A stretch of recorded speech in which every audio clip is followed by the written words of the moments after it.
So good evening, everyone. My name is Michelle DiMarzo. I'm the Curator of Education and Academic Engagement here at the Fairfield University Art Museum. It is my pleasure to welcome you to tonight's lecture on the art of Florine Stettheimer by our esteemed guest, Dr. Barbara Bloemink. And I imagine that many of you have already visited our exhibition for which it stands, which is downstairs and also in the Walsh Gallery, which includes a large unfinished painting by Florine Stettheimer. If you haven't, the exhibition, and you don't know what the exhibition's all about, it is organized in conjunction with the commemoration of the 250th anniversary of the United States, the semi-quincentennial, and it explores artists' response to the American flag over just over a century, beginning downstairs in 1918 and ending with contemporary art in our Walsh Gallery. It is on view in both galleries through the end of July, so you have plenty of time, and it will be open this evening, both galleries, after Dr. Bloemink's talk, if you want to take a peek and you have not yet. And before I introduce tonight's speaker, we have a few words of thanks to offer. First, thanks to Roberto Ferrari, the curator of art properties at Columbia University. First, because he facilitated the loan of the Stettheimer to our show, and second, because he was the person to introduce us directly to Barbara to get her to campus. And second, we are delighted to be joined this evening by Robin Jaffe Frank, who is the executive director of MoCA Connecticut. And we want to make sure that everyone here knows about a fabulous exhibition that they have going on right now that is entitled Art, Jazz, and the Blues for two reasons. One, it was co-curated by Ivo Kovaci, our colleague here at Fairfield, and also because I believe there are 5 artworks from our collection that are on view in that exhibition. And finally, thanks to the Robert Lehman Foundation, whose generous support of the Edwin L. Wiesel lecture series makes these talks possible. And now to introduce tonight's speaker. It is not often, Don has already heard me say this, so you said you'd chuckle a second time, and indeed you must. It is not often that you're able to say of an art historian that they wrote the book on an artist. Tonight, we can say that Barbara Bloemink literally wrote the book on Florine Stettheimer. She is widely acknowledged as one of the foremost voices of the work on this idiosyncratic New York artist. And this began as far back as her dissertation at Yale University, which appeared in published form in 1995 as The Life and Art of Florine Stettheimer, and as recently as the 2022 publication of Florine Stettheimer, a biography, which was selected by The New Yorker as one of the best books of that year. And I also understand she's been contributing to the catalog raisonné of Stettheimer's work, with it soon to be forthcoming. Over the course of her career, Dr. Bloemink has served as a curator and director of multiple institutions focused on modern and contemporary art across the United States, including the Kemper Museum of Contemporary Art in Kansas City, the Virginia Museum of Contemporary Art in Virginia Beach, and the Cooper Hewitt National Design Museum in New York. At these and other institutions, she has curated and co-curated more than 80 exhibitions of major modern and contemporary artists, which is huge. For the purposes of tonight's talk, though, it is important to highlight the 1995 exhibition she organized together with Elizabeth Sussman at the Whitney Museum of American Art, which was titled Florine Stettheimer, Manhattan Fantastica. Now, that is an exhibition that has been credited with reviving interest in Florine Stettheimer's work, which had undergone a certain fallow period after she died in 1944. So we are so pleased to welcome Dr. Bloemink tonight to share what she's learned about Florine Stettheimer. If I were to share what I've learned about Florine Stettheimer in 25 years, you'd be here for 5 hours. So I'm not going to do that. When I tell people, or they ask me, who is this artist that I'm known for, I mention Florine Stettheimer, and they inevitably say, Florine who? Even though in the 1930s, when MoMA organized the first show of American painting from the 18th century to the 1930s, there were only 2 women artists included. One was Georgia O'Keeffe, and the other was Florine Stettheimer. And when she died, the Museum of Modern Art held its first full retrospective of a woman artist curated by Marcel Duchamp, and that was of Florine Stettheimer's work. And yet she was probably one of the most ignored and revived and then again relegated to basements artists of anyone I know. Partly because so many, I don't use the word lies, but I like the term alternate facts, were written about her, which completely marginalized her. So every time people like Linda Nochlin, who sort of brought back the idea of who were the women artists who were forgotten in art history, or other women art historians, or me, tried to bring her into art history, where if you look at any art history books prior to about 1990 of women artists, Florine Stettheimer is inevitably left out.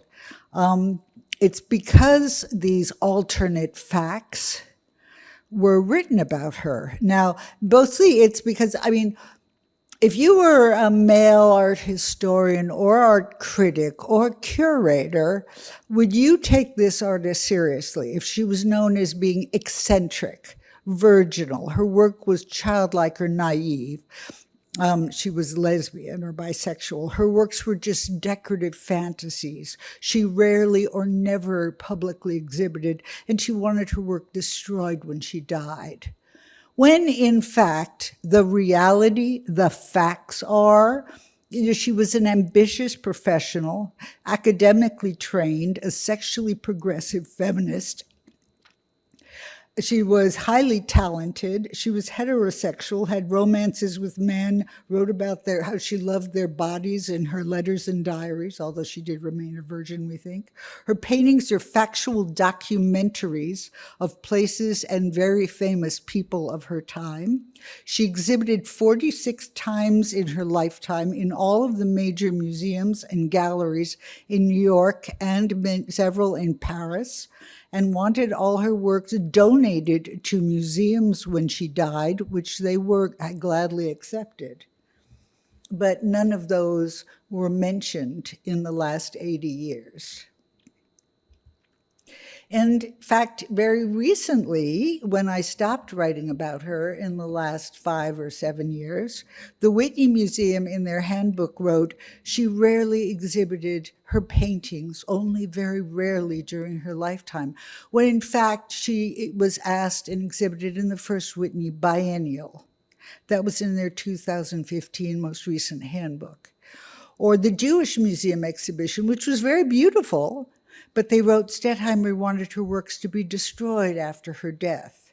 That was in 2017. She wanted her works donated to a museum all at one, which they couldn't do, so they donated them. Every major museum in the United States at the time accepted gladly her major works. Or in 2025, last year, a major museum opened to great acclaim in the United States called The First Homosexuals. And I called the curator up beforehand and I said, why are you borrowing a self-portrait and implying that she was a lesbian or bisexual when I have, if you read my book, all of this evidence that she, from a 20-year-old, loved male bodies, wrote a poem about how she loved male bodies, especially in uniform, did all these paintings of male bodies, had several romances, one of whom, which we can document very clearly. All of her friends were gay men. She never had a close woman friend. She painted only portraits of her gay male friends. And he said, oh, he read my book, but she's going in the show, which the implication was she was gay or bisexual. The book came out with her self-portrait, and it stated she was the daughter of a German Jewish banker who emigrated to the US, and the fawn, there's a painting of her facing a fawn, was the symbol of bisexuality. And that Stettheimer reacted to a hostile review of her first exhibition by never showing her work publicly again. That's a quote from the book, right? The fact is, her father was not a banker. He was born he was in the textile industry. He was born in the USA. He did not emigrate. His father did. That's her grandfather emigrated. But he was also in the textile industry, not in the banking industry. The fawn in the painting represent the ballet dancer Nijinsky, not a bisexual, and I will tell you about Nijinsky later. And the reviews of her first show were not hostile. There was one that was mildly not positive. The rest were positive. They said the paintings were pretty. That's not hostile. And she exhibited in that very same gallery the very next year. So I decided to write another book, which I did, and 2,000 copies sold out in 4 months. Okay, so who's Florine? Her father deserted in the textile industry, plummeted and went bankrupt. So the father deserted when she was about 4 or 5 and disappeared.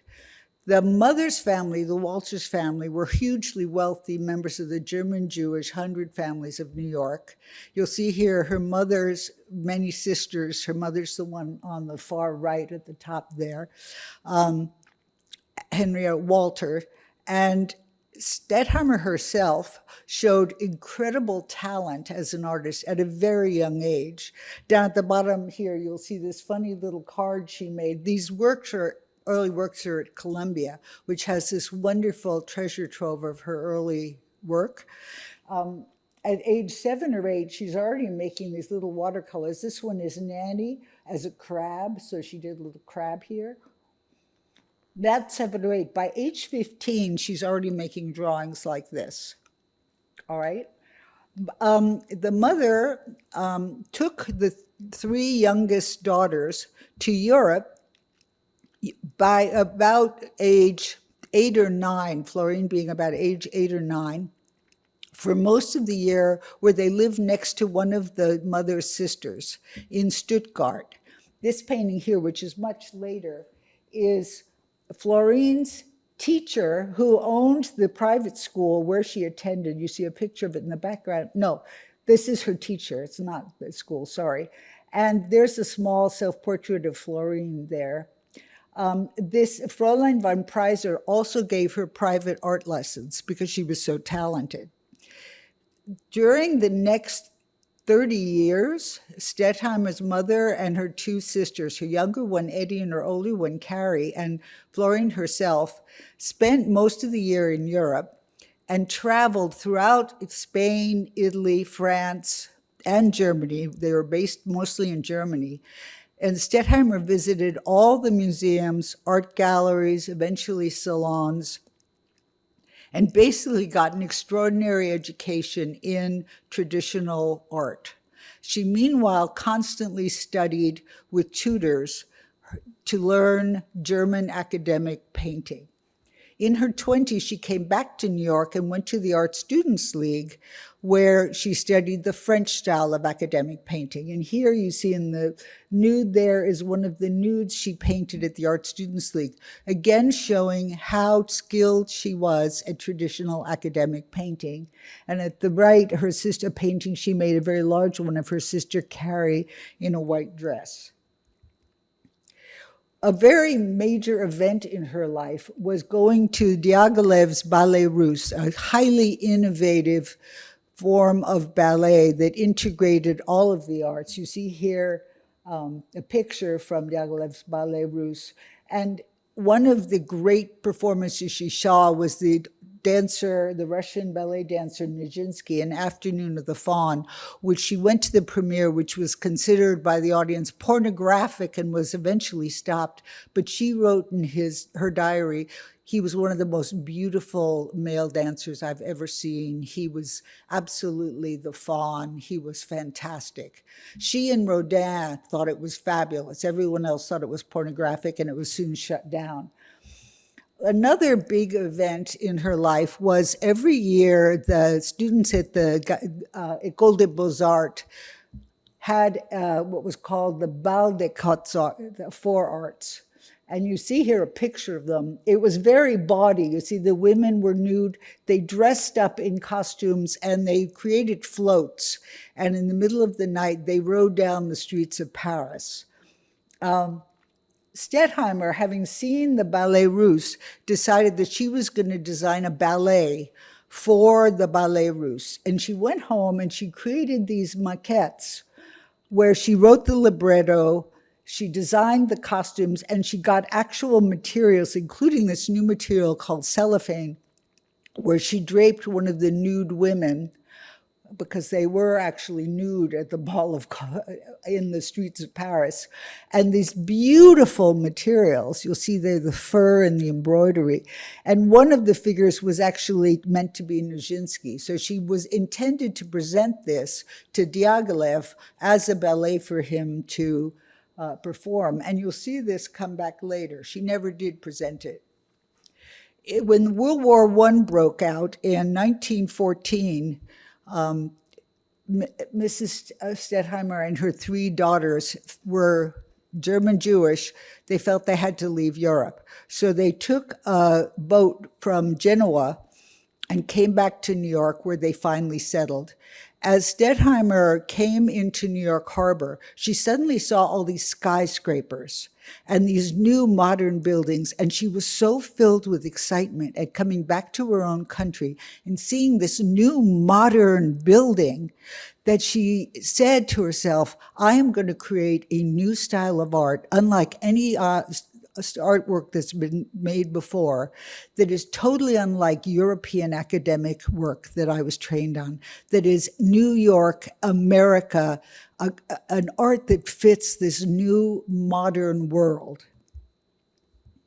But first, she decided to create a painting that was kind of an homage, a saying goodbye and making fun of European painting. And this is this very large self-portrait that is exactly the same size, within a few inches, of Manet's painting of a prostitute, Olympia, and Goya's nude Maha painting, which is also of a prostitute, but this is a self-portrait. Now, at this time, Stettheimer was in her 40s. She was born in 1871, so she was considered an old woman at this time.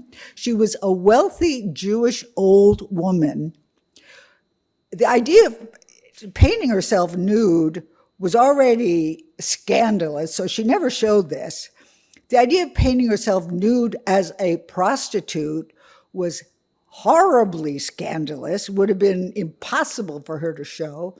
And the idea of herself painting herself nude, showing her red pubic hair, which even Manet didn't do with Olympia, is even more bizarre.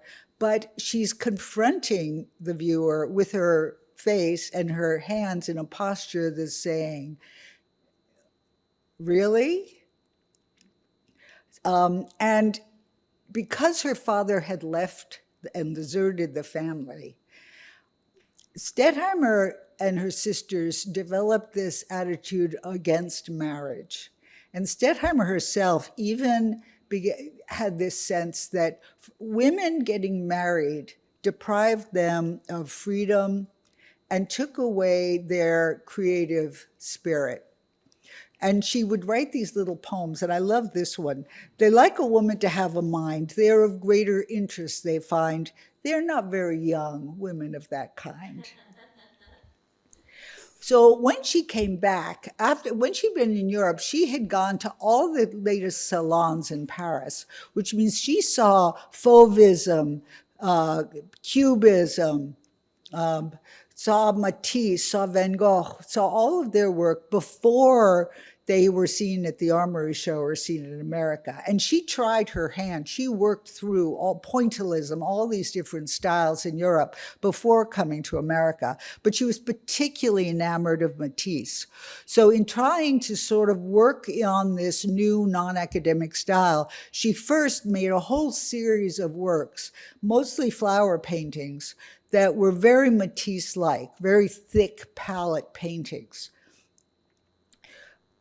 Marie Sterner, who was pretty much the first woman gallerist in New York, worked for a gallery named Knoedler Gallery. And she got a chance to do her first show at Knoedler. And she offered this friend, Florine Stettheimer, her first solo show at Knoedler Gallery. Florine was all excited. And the paintings she had were this series of Matisse derivative works.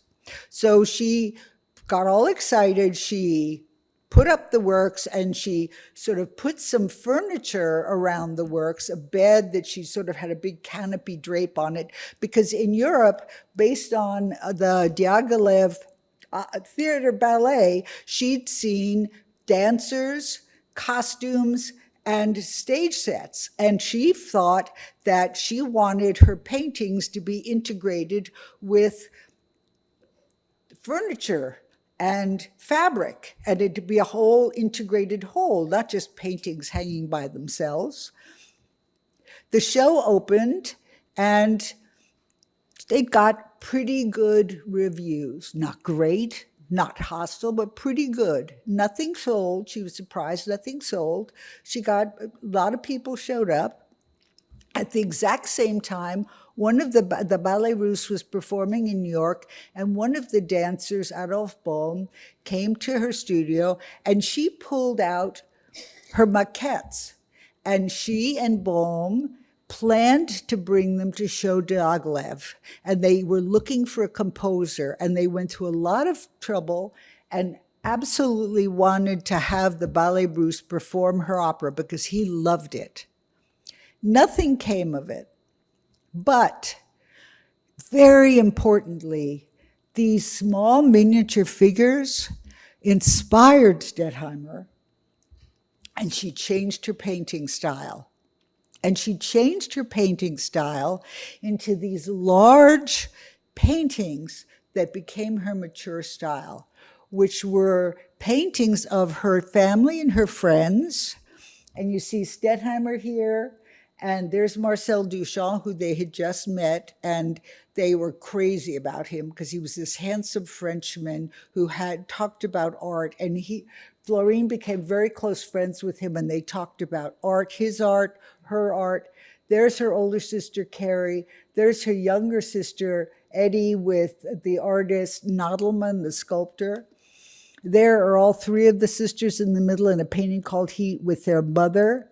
And there's a painting on the left, which is the Stettheimer sisters and all of their artist friends celebrating Duchamp's birthday. She began making paintings that were like ballets or theater pieces, as though, bang, the curtain had just opened, you caught the people in action on a theater set, the canvas tilted up at you. So like this is a proscenium, you're in the audience. The figures have been caught in motion just at that second. Everything is like a beautiful theatrical moment. And it's like her little ballet suddenly with the miniaturized pieces are suddenly there. You have here on the right a picture at Yale. There you see her funny self-portrait with a very well-known Indian performer sitting with her head right at the pubic hair. Stettheimer had a wild sense of humor. You have a bunch of artists here in the front, Albert Glees and Lachaise, looking at a painting from the back that's taken right out of Velázquez Las Meninas painting. Here you have, they rented country estates, the Stettheimer's ladies, for the summer, and they invited all their friends. Here's Marcel Duchamp being photographed by Edward Steichen in a very famous photograph with the sister Eddie holding the branches so that a very handsome Duchamp's face is put in the right kind of shadow. So these are the big paintings that Stettheimer began to exhibit at all of the major museums, the Whitney, MoMA, the Carnegie Institute, the big salons in Paris, at the MoMA exhibitions. And the museum curators began asking her to exhibit at the American big association exhibitions that were held annually. She also, in the 1920s, began painting portraits of her close friends. Baron de Meyer, a photographer with the camera, the writer who was probably her closest friend, Carl van Vechten, her very close friend, Alfred Stieglitz. And in each portrait, she would surround the sitter with aspects of his personality and aspects of his life. And unfortunately, I don't have time to go into all of them. And also in the 20s, she began to make sort of controversial social statements that she never painted anything that was unpleasant, but she hid social statements within her paintings, sort of using humor. In 1920, women got the vote. So she painted this, I think this is a hysterical painting, Spring Sale at Bendel's. Bendel's department store is a very expensive women's department store in New York. And of course, Stettheimer was very wealthy. Okay, what happens when there's a sale at a very wealthy department store? Well, she's got women leaping over each other to try and grab the sale items away from each other. But also, if you're a woman and you go try on a dress and you've got pins in your hair and the dress is tight, you can't sometimes get it over your head and you get it stuck. Or you're trying to look at the back of your dress in the mirror and you have to sort of contort your body and you're trying to look at the hem or you're can't quite turn around to see what the back looks like. Or you're stuck in the waiting room, but you don't want to change, but you want to ask one of the attendants to help you, but she's so busy flirting or talking to one of the guys that you can't get her attention. It's like a humorous ballet taking place in the store. Meanwhile, poor Mr. Bendel is sitting there rather peeved, and it's like an entire store ballet going on among wealthy women.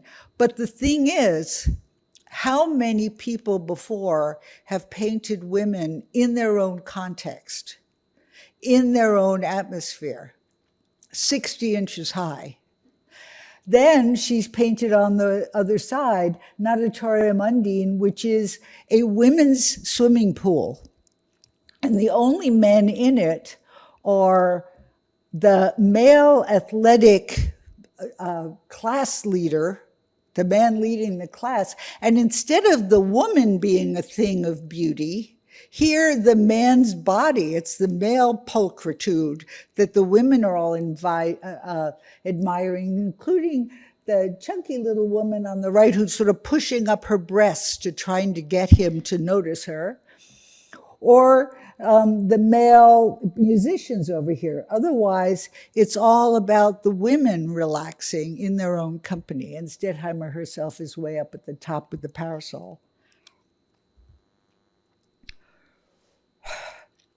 Now, people kept writing about how shy and virginal Stettheimer was. And then I looked at this painting, which was never exhibited. It's quite small. It was probably, I don't know that it was finished. And one of the things that they brought from Germany was this love of bathing outside. And this is one of the summer places that they would rent for the summer. So it's an outdoor shower. And there's a little sketch for it up here, the bathers. And then there's sort of a slightly larger, but it's only about so high. And so her older sister, who had blondish hair, Carrie, is under the shower. And then her younger sister, Eddie, is lying on the towel. But when you look at Eddie, this is probably 1917 to 20. But if you really look at Eddie, Eddie's genitalia is right there up for the sun to see. Now, in 1917 to 20, there are no women artists who are painting women's genitalia. There just aren't any. This is not a shy, virginal woman. She also never showed this painting to her sisters or anybody else. And as I said, she did not really believe in marriage. This is a very large painting about a marriage on Fifth Avenue called Cathedrals of Fifth Avenue. And if you notice, I can identify almost all the figures on the right side, including the three Stettheimer sisters showing up in the car. And you can identify all the figures. There's Charles Demuth. There's, in the front is, it's not Steichen, it's the other great photographer.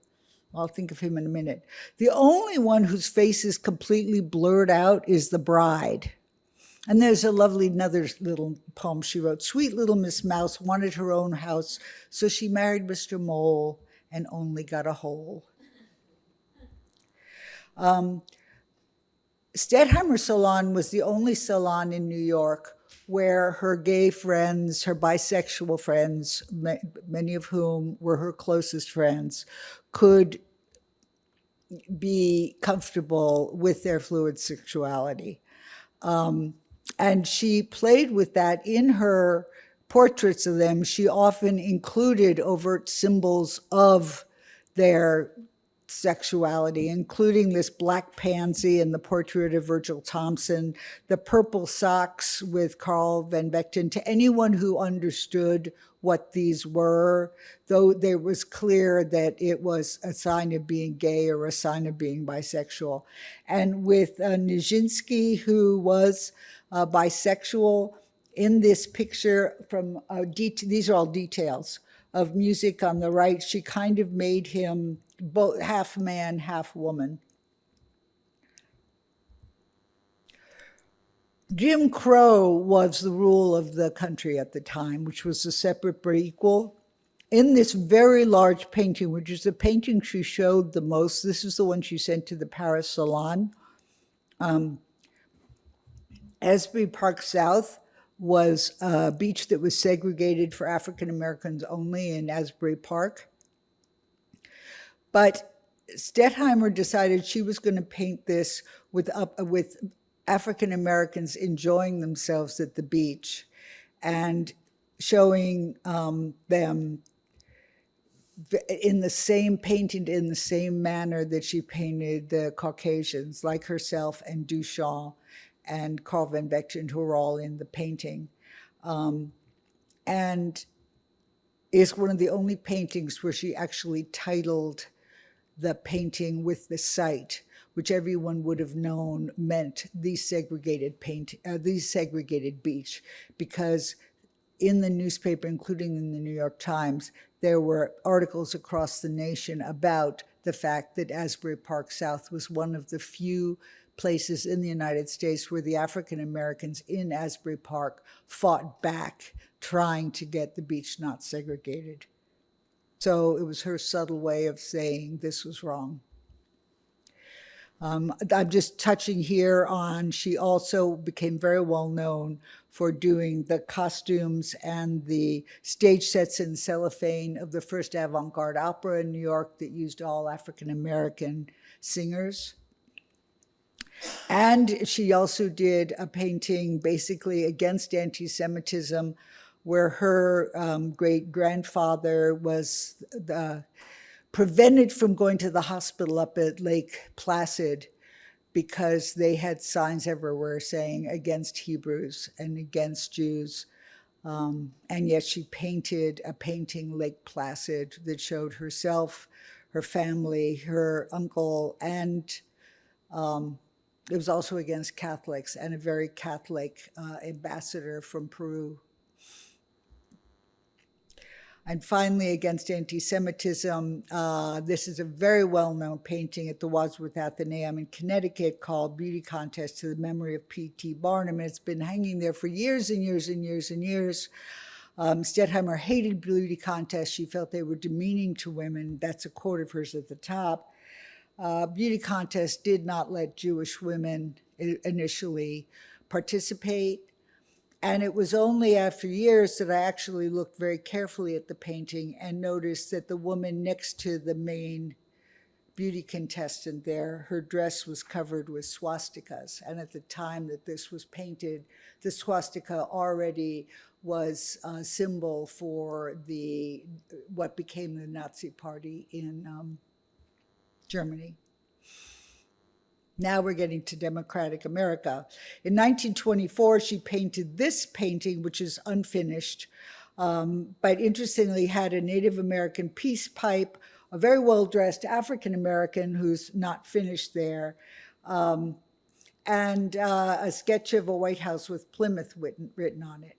She made ballet that never was quite finished with Virgil Thompson, where she wanted it to be on Pocahontas. But given who Stettheimer was, she spent a long time in the Museum of Natural History doing these beautiful research drawings on Native Americans, and then made these beautiful little dolls, which are in mixed repair right now. But she always did very careful factual research before she did any of her paintings. Now, this is very interesting. She did a beautiful painting called Liberty, based exactly on the president coming back from signing the Treaty of Versailles, ending World War I, which replicated exactly the buildings that were, they're not in exactly the right place because she squished distances, but the buildings on the harbor of New York, she created gesso and gilt for the Statue of Liberty. And then you'll see the little crest here of the eagle with the Native American and then the sailor. And there's the president. On the ship was the George Washington. Then she also did a painting that's since disappeared, so that's just the cover of the magazine, where it was on visiting her sisters and her visiting West Point. This was her studio, and there's Liberty up there, and there's West Point. This was her studio, where she would wrap curtains made out of cellophane. And I want you to notice she also designed all her own furniture, but I can't go into all of that today. But so you see that she had rooms that were this room that was very patriotic in her studio. But now I want to really concentrate on the painting and the show. And I can't move from here, unfortunately, because this is a live stream, but I want to run over and point to things, but I can't. So over on my far left, you'll see in this little patriotic room, there is a bust of Washington. She had a love of George Washington. Stettheimer was an ardent Democrat. She voted Democrat. She said she was a Democrat. She was proud of being a Democrat, and she loved George Washington. She created this entire niche in her little central room, which was her patriotic room, and she had a bust of George Washington in there, which you'll see in that little cabinet that she designed, okay? That bust, this studio called Alwyn Court is facing Bryant Park in New York. And I'm gonna actually give a lecture there because now it's become a store. So in 3 weeks, I'm giving a Stettheimer lecture in her studio. Bryant Park is the New York Public Library is on Bryant Park. Her studio looked out over Bryant Park. The painting that's in this exhibition is taken from the window ledge looking over Bryant Park. The library back is seen at the right. The bust you see in that niche, she is put on the ledge of her studio. Either she or her sister, or one of her sisters is on one side, she's on the other. The one on the left is pulling back the cellophane curtains from her studio and is waving the American flag, which is the theme of the exhibition. There's a little eagle crest, like from the Liberty painting, right in front of the bust. But you can see how she took the bust that she owned and just put it on the ledge of the painting. Unfortunately, the painting is unfinished, but you can see how she's looking up 6th Avenue on the left, and it would be the library on the right goes up 5th Avenue from its front. So you can specifically locate, and what she would have done, because she was so careful factually in documenting her buildings, that were this finished, she would have absolutely located and identified the buildings you see in the distance and would have completed it with the actual buildings that would have been on the other side of Bryant Park. So this would have been done. It was George Washington's anniversary of his inauguration, as well as the World's Fair coming up. And Stettheimer wanted to be involved in that. She made over the years between 1929 and 1944 4 huge paintings. Now, Stettheimer was a small, frail, thin woman. She kept her body in great shape. She was very proud of that. So she wore pantaloons like a suffragette because she believed in that. She believed in women's votes and was a feminist. Or she wore black velvet pants, both of which were much easier than skirts. In climbing ladders, she had to climb ladders to paint these paintings because she was a little woman. And unlike Georgia O'Keeffe, she knew, who had Alfred Stieglitz, his big gallerist, to help pack, frame, publicize, and send to galleries all her works. Stettheimer didn't have a gallery. All the galleries wanted Stettheimer, including Stieglitz, but she refused. She didn't want to sell her work. She would show in galleries, but she would price her paintings at millions of dollars because she didn't want to sell them. She wanted to own them. She wasn't scared of some man owning them. She wanted to keep them, and she knew they would end up in museums. So anyway, between 1929 and 1944, when she died, which wasn't finished, she painted these 4 cathedral paintings celebrating the major feats of New York: movies, commerce, Wall Street finance, and then the arts. These are huge, and they were all given to Metropolitan Museum of Art in New York, where they've been on view for a long time. And the curators tell me they're among the public's favorite works, even if they don't know the artist. At the 150th anniversary of George Washington's inauguration, coincided with the 1938-9 World's Fair, and came at sort of with Roosevelt's New Deal, which Stettheimer also loved Roosevelt. She thought she was going to be invited to paint a painting for the 38-39 World's Fair, which had a huge art exhibition, but the topic was regionalism, and she wasn't a regionalist painter, so she was very angry. I think that she, in anticipation of that, started this work. But she didn't get asked to do that, so she left this one and didn't finish it. But as part of her cathedrals painting soon after, she did this one. And you see, again, George Washington is a huge gilded figure, but that figure of George Washington, in fact, does stand in front of the Treasury building. There is that large figure. And all of these, you see it in front of the Sub-Treasury building. And all of the buildings do exist. You see the Statue of Liberty. You see hidden back there Trinity Church, which stands down in Wall Street today. You see the marching band. She sent away to the Navy to get a proper uniform. She studied the Salvation Army to get their uniforms. She did research on what J.P. Morgan looked like.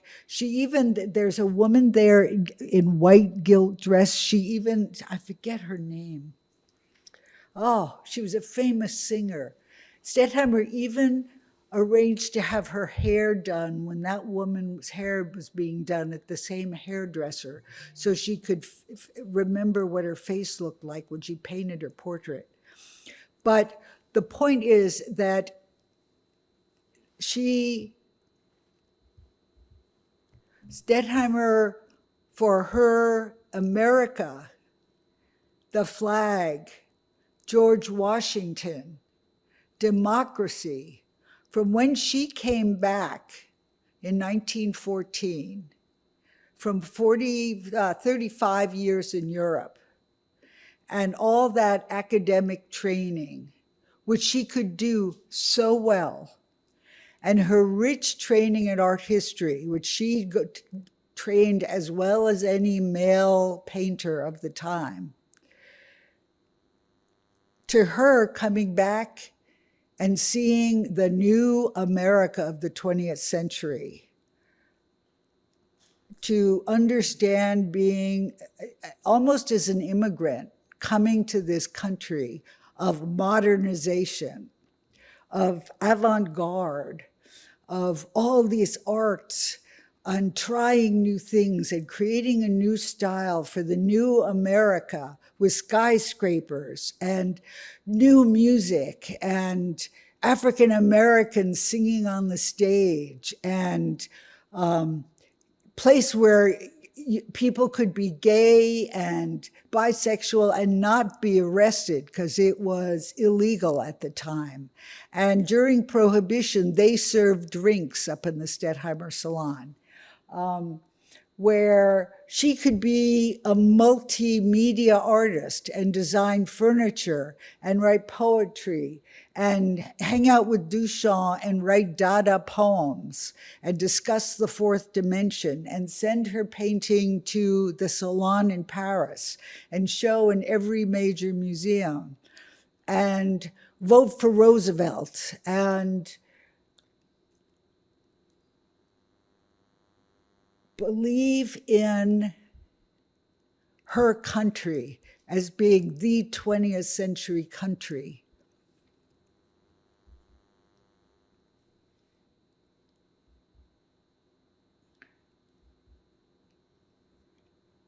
So that even in this painting, she shows herself next to a Native American, she's dancing to the music of the Salvation Army Band and holding red, white, and blue flowers and a banner to George Washington from Florine. She believed and would have been so proud to have been part of this exhibition. Thank you.